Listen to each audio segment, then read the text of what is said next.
뭐 하고 가요?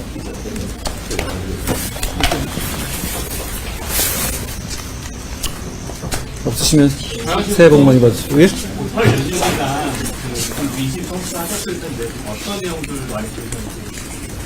정치는 늘 민심을 청취하는 것이고요. 잘 들으려고 하고 있습니다. 아직 저희한테 부족한 점이 많기 때문에 잘 반성하고 잘 고쳐나가겠습니다. 오늘 이제 공천 면접 본격적으로 시작하는데요. 좀 저희랑 중점적으로 보는 내용이 어떤 거냐라고 한 번 더 말씀해주시면 면접의 어떤 기준 같은 거를 말씀해주세요. 면접의 기준은 우리가 하는 정치를 같이 할 분을, 그리고 우리 대표해서, 국민을 대표해서 선민후사할 분을 고르는 게 저희 정치의 목표입니다. 거기에 부합하는 분을 찾으려는 게 우리 공천 시스템의 목표고요. 이번에 오비시 굉장히 안녕하세요. 새해 복 많이 받으십시오. 유 기자님은 이름을 말씀 안 하셔도 제가 이름이 못 져서 잘 압니다. 네, 이번에 곱셈 정치를 말씀하셨는데 이번 공천에서도 어떤 부분에 있어서 더 곱셈할 수 있는 정치를 만들지, 또 그리고 어떤 공천을 좀 생각하고 계신지 이야기 듣고 싶습니다. 제가 곱셈 정치라는 말씀을 쓴 것은요, 어차피 정치는 상대적 비교이니까요. 지금 이재명 대표가 이끈 민주당은 이재명 대표를 보호해줄 사람, 이재명 대표에게 조금이라도 정치적 이익이 되는 사람, 그러니까 이 총선 자체가 아니라 총선 이후의 내부 정치를 감안한 공천과 정치를 하고 있잖아요. 뭐 임종석이든 누구든 어떤 네임드가 됐든 간에 이재명의 경쟁자가 될 수 있거나 이재명이 감옥에 가지 않게 보호해주는 것에 대해서 쓴소리 할 사람들을 다 하나씩 누구의 눈치도 보지 않고 잘라내는 정치를 하고 있죠. 그건 뺄셈 정치입니다. 그건 국민에게 도움 되나요? 그렇지 않을 겁니다. 우리 정치는 지금 이 당은 제가 대표로서 이끌고 있는데 우리 당이 제시하는 후보는 저의 개인에게 어떤 종류의 이익이 되는지를 전혀 고려하지 않을 것이고요. 그 이후에 어떤 정치 상황, 뭐 저희도 내부 정치 상황을 겪을 거예요. 정치가 4월 10일이 지나고 나면. 그런데 그 문제는 저희는 전혀 고려하지 않습니다. 무조건 국민을 위해서 도움이 되는 분, 그리고 국민을 위해서 우리가 이기기 위해서 도움이 되는 분, 명분 있는 분이면 저희는 무조건 그분을 공천하는 겁니다. 그렇게 되면 그렇게 다양한 생각을 가진 많은 분들, 그렇지만 전제는 하나입니다. 우리는 자유민주주의 우파 정당입니다. 그렇기 때문에 시장경제와 자유민주주의적 기본 질서를 신봉하고 그걸 지켜야 한다는 기본 전제는 있어야 된다. 그 부분 확보하다면 여러 가지 강론에서 생각이 다르더라도 저희는 충분히 포용할 수 있고 그래야 강해지는 정당입니다. 그런데 그런 사람들이 모이면 1 더하기 1, 2 더하기 2 이렇게 3 더하기 3, 6이 되지 않고 3명이 모이고 3명이 모였을 때 저희는 시너지 효과 때문에 9가 될 거라고 생각합니다. 그런 정치를 하겠다는 취지입니다. 위원장님 지금 말씀하신 거를 보면 지금 현 정부의 쓴소리를 하고 있는 분들도 계시잖아요. 그 유승민 전 의원님이나 그런 분들도 포함하겠다는. 누구를 특정해서 제가 말씀드리는 건 아니고요. 다만 포용도 최소한의 기강을 전제로 하는 겁니다. 아까 말씀드린 그런 전제 하에서 같은 방향으로 국민을 위해서 일할 수 있다면 저희는 그 부분을 보는 겁니다. 쓴소리도 발전을 위한 쓴소리가 있을 수 있죠. 그렇지 않은 쓴소리도 감정적인 쓴소리도 있을 수 있고요. 그런 부분은 구분될 겁니다. 어떤 특정한 분을 염두에서 말씀드리는 것은 아니고요. 설 기간에 대통령 기간에 대한 평가는 언제 했을까요? 제가 이 질문에 대한 답을 이미 드렸으니까 따로는 안 드리겠는데요. 평가는, 정치에 대한 평가는 국민께서 하시는 겁니다.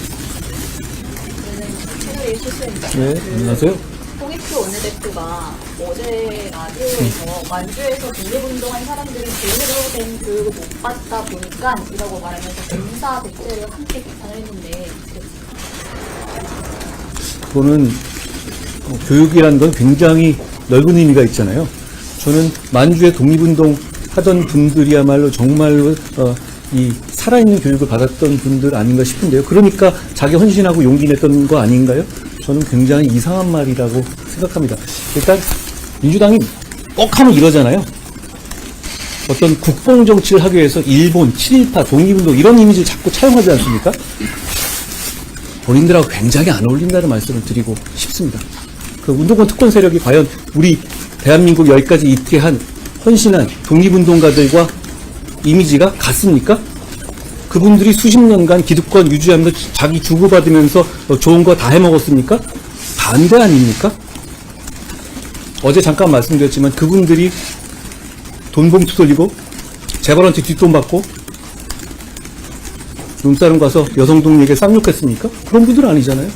갖다 댈 걸 갖다 대야지. 저는 국민들에 대한 예의가 아니라고 생각합니다. 그리고 늘 그런 식으로 정치해왔죠. 뭐가 나오면 매번 이번 총선은 뭐라고 그러든가?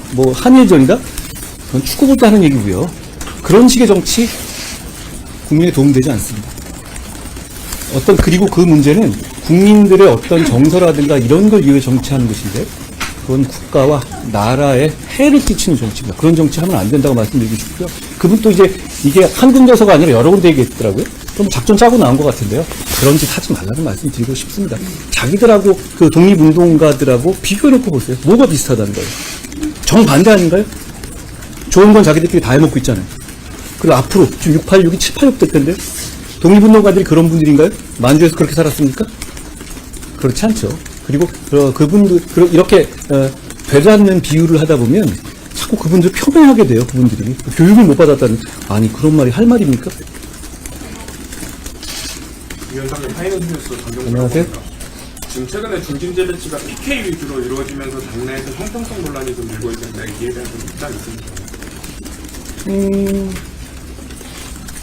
이렇게 이해하시면 됩니다. 이제 저희가 굉장히 강세 지역에서 오랫동안 봉사해왔던 중진들은 굉장한 어떤 그 자체의 힘을 갖고 계시잖아요. 그 힘을 국민을 위해서 우리가 이기는데 잘 쓰기 위해서 저희가 재배치하는 게 필요한 것이잖아요.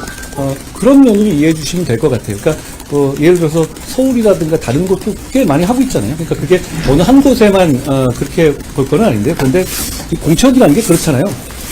공천은 우리 당 전체의 공천이기도 하지만 자기 인생을 걸고 정치하는 분 입장에서는 자기의 어떤 정치적인 커리어와 인생을 거는 문제니까 예민해지실 수밖에 없어요. 그런 문제가 있는 것인데, 그런 문제에 대해서 저희가 잘 설득하고 그분들의 어떤 그 마음으로서의 동의, 그리고 그럼에도 불구하고 함께 가는 걸 이끌어내는 것은 그건 제 몫인 것 같습니다. 거기에 대해서 반발하는 분들이 있을 수 있어요. 근데 반발하는 것도 이해가 가는 면이 있어요. 제가 더 낮은 자세로 충분히 진정성 있게 잘 설득하겠습니다. 그러려고 제가 불출마한 겁니다. 제가 나가면서 당신들 안 나가는 거, 희생하는 거 이래야 된다 얘기하면 이상할 것 같았어요. 제가 그것 때문에 처음에 제가 불출마하겠다고 얘기했던 겁니다. 안녕하세요. 같이 얘기 나왔는데 강남 같은 경우는 강남 정부지하고 탈출하는 얘기가 나왔더라고요. 관련해서 위원장님 특정한 분을 어디에 자배치한다는 이런 문제를 제가 언급한 적절하지 않은데요. 다만 저희가 이미 많은 사랑을 받고 있는 지역에는 저희는 좀 다른 곳에서 싸워서 이기실 수 있는 분들이 있잖아요. 그런 분들은 좀 헌신해서 다른 곳에서 이겨주시면 그거는 굉장히 쉬운 산수잖아요. 그리고 그런 것이 저희를 지지하시는 동료 시민들께서 우리에게 기대하는 바일 것 같아요.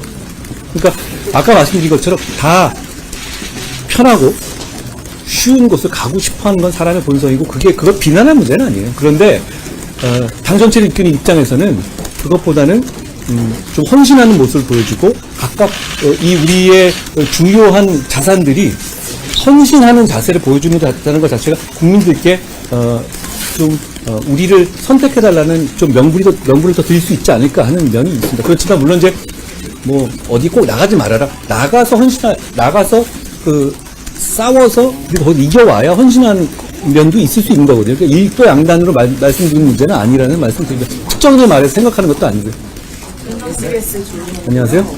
오늘 이제 이수정 교수님이 윤석열 대통령의 비올백 발언에 관심이 없는데 이게 인기가 없어서 그런 거 아닌가 하는 발언을 좀 하셨는데 이 발언에 대해서 동의하시는지 궁금합니다. 제가 각각의 이 정치인들의 발언의 맥락이라든가 이런 거를 이렇게 듣고 평가하는 거는 적절하지는 않은 것 같습니다.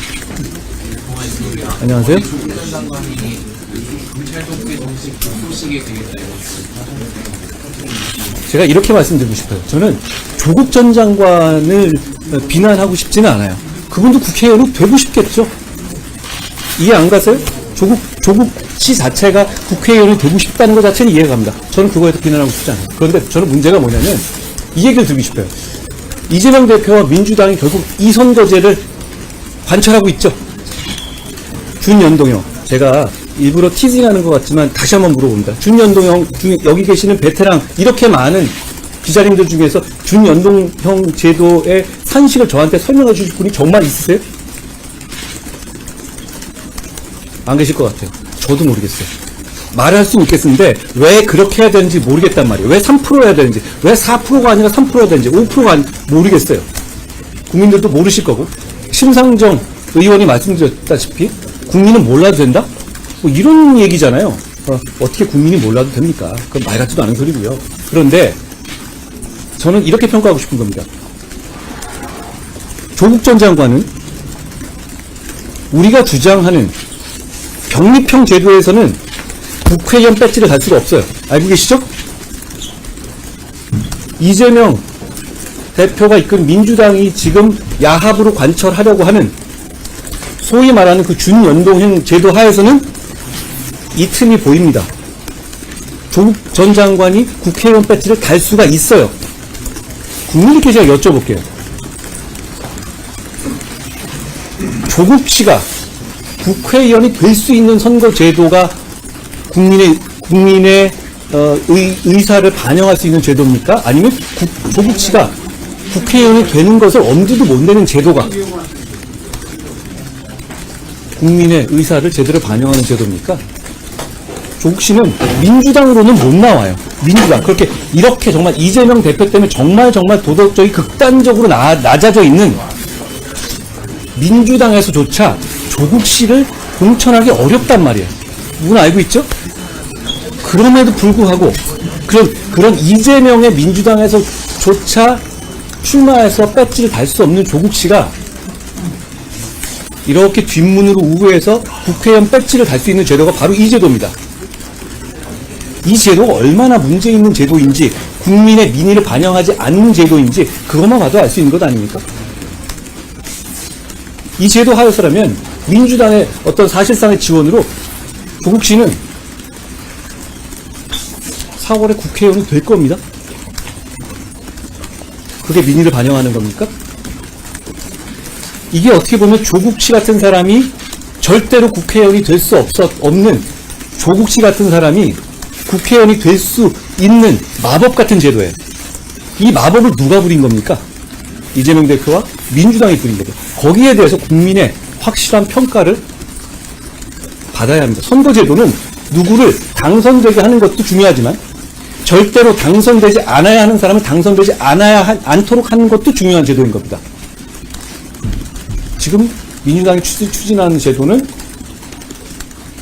그렇지 않은 제도입니다. 그 점에 대해서 책임을 져야 한다고 생각합니다. 안녕하세요. 안녕하세요. 연도에 재산지대가 합쳐졌고 신당 창당하시는 야권의 변화가 많은데요. 위원장님께서 제시하셨던 운동권 청산 외에 연휴 동안 좀 새롭게 구성한 총선 구도가 있으신지 여쭤보겠습니다. 총선의 구도는 다시 정확하게 말하면 국민들이 생각하시는 겁니다. 저는 이 운동권 특권 세력의 청산을 제가 인위적으로 만든 선거 구도라고 생각하지는 않습니다. 국민들께서 생각하시는 시대 정신이라고 생각합니다. 지금 게다가 그 운동권이라는 게 임종석, 김민석, 뭐 송영길, 서용교 이런 식의 소위 말하는 86 운동권만 말하는 게 아니라 지금 이재명 대표의 옆에서 이재명 대표를 옹호하는 건 누굽니까? 소위 말하는 경기동부 연합 등등을 위시한 한총련 세력들 아닙니까? 이 운동권 세력들은 과거 제가 지금 말하는 그 86 운동권 세력보다 훨씬 더 친국적 성향이 강해진 세력들입니다. 이런 분들이 이 나라를 좌지우지하는 정치를 하게 해서 이 나라의 발전을 막고 국민의 삶이 나아진 것을 방해하는 것을 막겠다는 것은 저는 제가 제시하는 총선 구도가 아니라 국민들께서 생각하는 시대 정신이라고 생각합니다.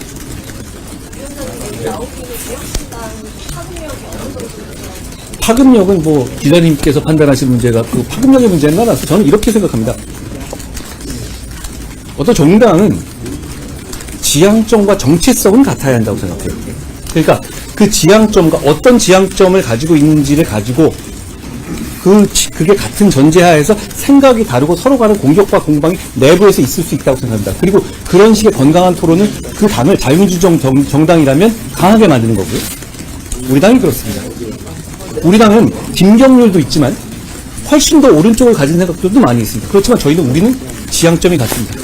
시장 경제를 신봉하고 자유민주주의 헌법 질서를 지키는 겁니다. 그런데 지금 그 신당은 그 정체성이라는 게 정말 있습니까? 있는 건가요? 그 신당이 태동하게 된 이유는 바로 아까 말한 그 선거제 때문입니다. 그렇잖아요? 선거에서 배지를 다는 방법을 찾기 위해서 모이는 것이잖아요. 그리고 원래 생각이 같지 않았던 사람들이 그 생각이 디테일이 다른 게 아니라 지향점과 정체성이 다른 거죠. 일종의 영주권 얻기 위한 위장결혼 비슷한 것 아닙니까? 생각이 다르고 생각을 같이 모을 생각이 없잖아요. 일반적인 정당의 형태는 아니라고 생각합니다. 그 이상의 파급력이라든가 그 정당의 미래에 대해서는 제가 평가할 위치에 있지 않습니다. 여기까지입니다. 고맙습니다. 새해 복 많이 받으세요. 새해 복 많이 받으세요. 많이 오셨네요. 고맙습니다.